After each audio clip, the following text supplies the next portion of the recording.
Moment now to reflect on the game. How did you think Chelsea performed overall? I mean, you mentioned before they weren't at their best, but it was almost like job done for them. No, I think they had another gear to find today, but that's a ruthless element to their game now. They have where if they can provide Lukaku with opportunities to score, he'll take them. They don't have to be dominant in games. I think now they want to manage games, control games. They're not always going to be at their fizzing, sparkling very best, but they seem to have that ruthless element to them now where they can get in front and they're very difficult to deny. And actually, you look at their squad. I mean, Tuchel made 6 changes today, didn't he? Mm-hmm. So he's got players to work with and he seems to be bringing the best out of them as well. It's a powerful squad. It certainly is. I mean, there's a lot of players as well that were on the fringe of playing last season. I'm talking particularly in the defence that he's brought in, and all of a sudden they look world beaters. And Andy mentioned, you know, that they find a way, even though when they're not at the best. But when you don't concede goals like they don't, I mean, I think they've conceded about an average of half a goal per game under Tuchel. I mean, that's a really impressive stat. And if you don't concede goals, then you're going to be right up near the top of the table at the end. And then add to that somebody that scores goals for fun and any types of goals. I mean, you can cross the ball. He's strong from crosses. You can now ping it into him and he can hold the ball up. He can turn. He can run at players. He can sprint in behind. He can virtually score any type of goal. And when you've got someone like that in your team, then they're match winners. Well, Michael, talk us through his first goal. How good was this? It was a brilliant goal from start to finish. Kovacic in the middle here, picking the ball up in his own third. But the composure, the confidence, breaks free of Aston Villa's midfield and then plays a quite magnificent ball. I mean, it's an absolute brilliant ball, and we'll see it in a bit more detail. But then Lukaku, I mean, he obviously could have hit it with his left foot. It's his strong foot. He had the far corner, the near post, either of those to aim for. I would expect him to hit it hard and low into that far corner. But when you're confident, you always seem to make the right decision. And he makes the defender, Twanzebe, dive in, opens up the goal even more, makes the finish an even easy one. But Andy, as a midfield player, you've got to be loving that for a pass. That is a very, very special pass, that is.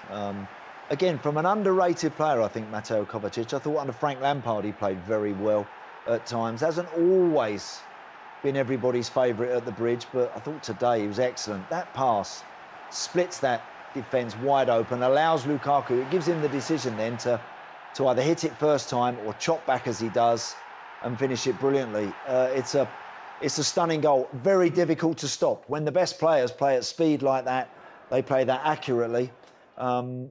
It's very, very difficult to deny, and Villa couldn't do a lot about it. They couldn't, and you were just saying Kovacic was pretty impressive, and he was the one that scored the second goal. Again, look, he's not known for getting in these forward positions.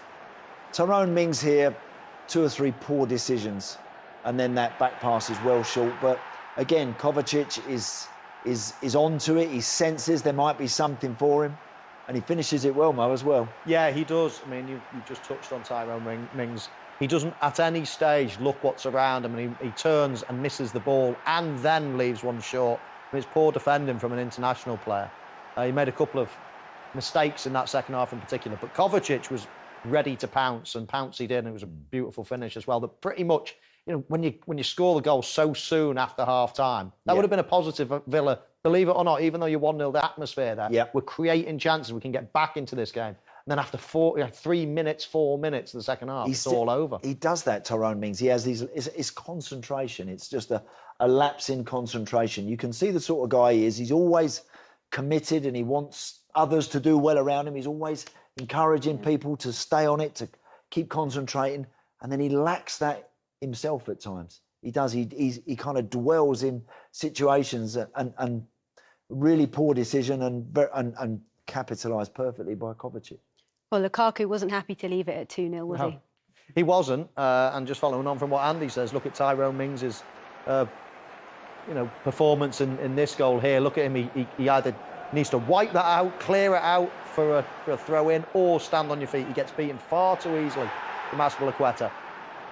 But after that, I mean, it's brilliant from Azpilicueta because he just hits the ball hard into Lukaku. Says, right, you know, I've done my job now. There's the ball, hard and fast, and now you get on with it. Do what you want to do. Beat the player, take a touch and fire it in, you know, his second touch is only average. This one with his right foot, and he's actually stuck under his foot. I can't believe he gets so much power from a ball that's almost stuck under his foot like that. Yeah, Jed Steer kind of doesn't quite get himself in a position to maybe see that a little bit better. I mean, Lukaku doesn't even look. He's just... And I think that's the kind of zone you've been there.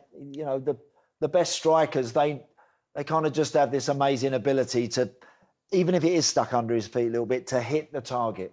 And I think that's what we're seeing from this Romelu Lukaku compared to the one that we used to see. He's able to generate great power in his strikes, and he's working goalkeepers, and he's hitting the target, and he's scoring goals. He certainly added a lot to his game, hasn't he? He's evolved as a player. Well, let's actually hear how his manager reflects on today's win. Here's Thomas Tuchel. Thomas, 3-0 looks comfortable. Would you admit, though, that it wasn't? No, it was absolutely not. We played against a strong Aston Villa side. They were well prepared, and I had the feeling that they could prepare with many players this kind of game. They looked very sharp from the start and very confident, so it caused us a lot of problems, especially in the first half. We had to block many shots, but they're very strong with the long throw-ins, the set pieces, the corners. So there are many touches in your box per se that you have to defend.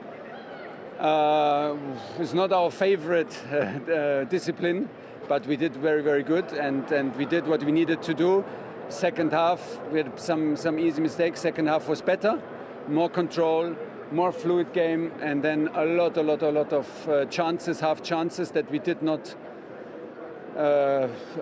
take very well. We lacked precision, and to have maybe earlier goals, but okay. Do we see the difference this evening that a world-class striker makes? Romelu Lukaku, 2 half chances really, and they're both winning. Yes, and in what a manner, this is it. Full of confidence and totally aware what he's going to do, what he wants to do, takes the last decisions, and this is absolutely confident to score. So yeah, it's helped us a lot. You talked about the problems they caused you. What was that down to? We don't usually see you look that vulnerable. Yeah, I mean, we played with some guys, and in a new constellation, we could see that Saul had a bit of trouble to adapt to the intensity and our structure and style of play and the intensity of Premier League. Callum on the right side is not his favorite position, I know. So yeah, we were not on our highest level. We struggled a little bit from easy ball losses and early ball losses in the half, and could not keep the balls because they played very aggressive in the last line. They played a 3 against 3. If we had better first touches, if we had better movements, maybe we could have escaped earlier to have more chances first half. But credit to them, they did a very good match. Well, that man there deserves a lot of credit for where Chelsea are right now. We just saw the fixtures come up. They've got Tottenham and Man City to come. And also they've got Zenit on Tuesday in the Champions League. So a tough few fixtures ahead. Tough spell. So he'll now be planning ahead, and he'll be trying to rotate and manipulate that squad as best he can to get through those next 3 matches, which, as you say, are going to be difficult. After that, the likes of Southampton, of Brentford, Norwich, I think Newcastle. So if they get through these next few in a good mode, then you fancy they're going to be very tough to stop. And the league table suggests that as well. They are joint top of the league with Manchester United after 4 games. Yeah, and they've played Arsenal, they've played Liverpool. They haven't had the easiest starts, and we just mentioned Tottenham and Manchester City next. They come through that unscathed, then they can win their Champions League game. Yeah. If you can get a good start in the Champions League, a couple of players in the latter stages of that group stage, and then you can really focus on the league going into around a busy period around Christmas. But so far, so very good for Chelsea. Of someone who absolutely is at the top of his tree right now. Andy, let's talk about Villa, because they've had their fair few chances, Villa haven't have they? played well, I think they've been really competitive. I think they've looked dangerous. They've committed people forward. They've had good opportunities. I mean, that's a decent stop. Mendy's done well a couple of times. They've hustled and they've got around people, Mo, haven't they? Yeah, look at the bodies that Villa have got. I mean, we had 5 bodies there just in shot as we came to that chance there. 4 virtually in the box, long throw-ins. Mings strikes this really well. This second effort from Konza was struck equally as well, then it'd be 1-1. But no, Villa have had their chances, and Chelsea will be in there at half-time thinking, right, this isn't over. We need to get a second goal before we can rest easy, because Villa are coming forward and they're looking reasonably confident. Yeah, good strike there, Jacob Ramsey. I think I think in Ramsey, Douglas Luiz, John McGinn, I think they've generally dominated the likes of Kovacic and Saul in there in the middle of the park. They've looked very strong up to now, Villa. They'll be talking right now that they can get back into this. Well, let's talk about Saul, because he's come into this team with great expectations on him, given that he's won La Liga last season with Atletico Madrid, but he hasn't had the best 45 minutes, has he? Well, Andy's just mentioned the Aston Villa players dominating, and they have, and that was right early on in the game there. John McGinn giving them a taste of what the Premier League is all about. He's taking too many touches. I mean, we all know he's a world-class player, but you just don't get that time on the ball in the Premier League. He knows what's around him. He takes a turn, but then, you know, players don't just then switch off. They jump back at you and try to win the ball back. And they nearly scored a goal from this, Aston Villa. He needs to really wake up, learn what the Premier League's all about. Too many touches, you know, again there, 2-3 touches, and then gives a sloppy ball away. I mean, it's been a real poor first half. He will be disappointed with his performance, but how many times do we see players just taking a bit of time to get used to the pace of the Premier League?